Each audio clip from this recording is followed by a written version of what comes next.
The old man in bed 7 had been refusing treatment for 2 days straight. James Sullivan, 73 years old, sat rigid against his pillows, eyes distant and hollow, turning away every doctor and nurse who approached. He'd been brought in unconscious after collapsing at a veterans' memorial ceremony, severely dehydrated and malnourished. But the moment he woke up, steel walls went up around him. No medication, no examinations, no help. "Just leave me alone," he'd mutter, his jaw set with the kind of stubbornness that came from decades of survival. Dr. Patterson had tried everything. So had the hospital psychiatrist, the social worker, even other veterans from the local VA. James would simply close his eyes and turn his head away, retreating into whatever dark memories held him captive. The staff was running out of options, and James was running out of time. But what happened when the new night nurse walked into that room would change everything. And trust me, the moment she speaks will give you chills you won't forget. Everyone assumed it was trauma, the kind that turned Vietnam vets into ghosts of themselves. What they did know was that James had been part of something most military records would never acknowledge. In 1968, he'd been with Military Assistance Command, Vietnam Studies and Observations Group, the unit that didn't exist, the missions that never happened, the brothers who died in jungles whose names could never be spoken. Riley Martinez had started her shift at St. Catherine's Hospital just a week ago. At 29, she looked too young to understand men like James, too untested to reach someone who'd been unreachable for half a century. But Riley carried her own secrets. Her grandfather had raised her after her parents died, filling her childhood with stories that always ended the same way. Some promises you keep forever, even when it costs you everything. She'd been going through James's paperwork when she noticed it. A faded notation in his military records, barely visible, a series of numbers and letters that would mean nothing to most people. But Riley's grandfather had been SOG too. Different team, same war, same silence. And he'd taught her things before dementia took him, things she'd promised never to repeat. Riley walked into room 7 at 11 p.m., carrying fresh water and medication she knew James would refuse. He didn't even look at her, just stared at the wall with those haunted eyes. She set down the tray and spoke quietly. "Nickel 7-6. James's head snapped toward her so fast she heard his neck crack. His eyes, dead moments before, suddenly blazed with something between shock and fury and desperate hope. "What did you say?" His voice was barely a whisper. "Nickel 7-6, Riley repeated, meeting his gaze steadily.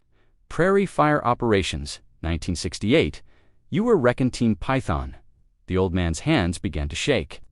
Before we continue with what happened next, if this story is moving you, show your support with a like. These forgotten heroes deserve to be remembered. Who told you?"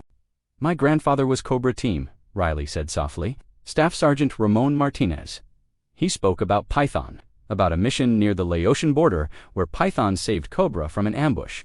4 men against 40. He said he owed his life to a soldier named Sully who carried 2 wounded teammates 3 miles through enemy territory." Tears were streaming down James's weathered face now, decades of held grief finally breaking through. "Ramon made it out. He survived, he did, because of you. He lived 53 more years, raised a family, and never stopped telling his granddaughter that the bravest men he ever knew were the ones history would never acknowledge." Riley pulled up a chair beside his bed. "He made me promise that if I ever met another SOG operator, I'd tell them they weren't forgotten, that their brothers remember, that their sacrifice mattered." James was sobbing now, his whole body shaking with the weight of 50 years of silence, of survivor's guilt, of wondering if any of it had meant anything at all. Riley took his hand, this stranger who suddenly wasn't a stranger, and held it the way her grandfather had held hers when the nightmares came.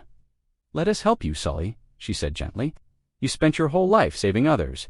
Let someone save you now. Your brothers would want you to live."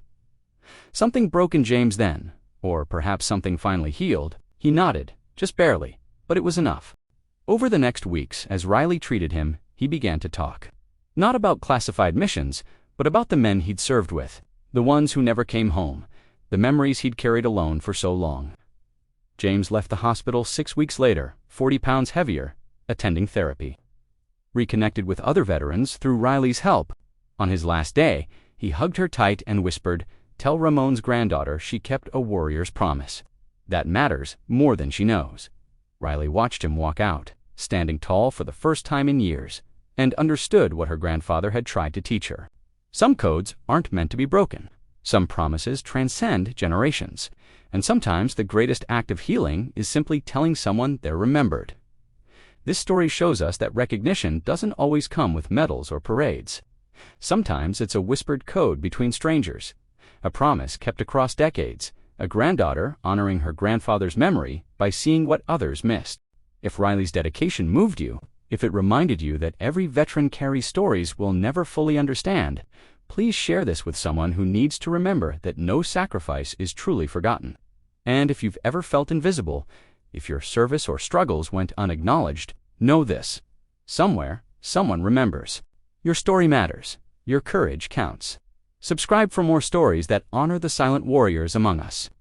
Until next time, remember that sometimes the most powerful words are the ones only a few people understand.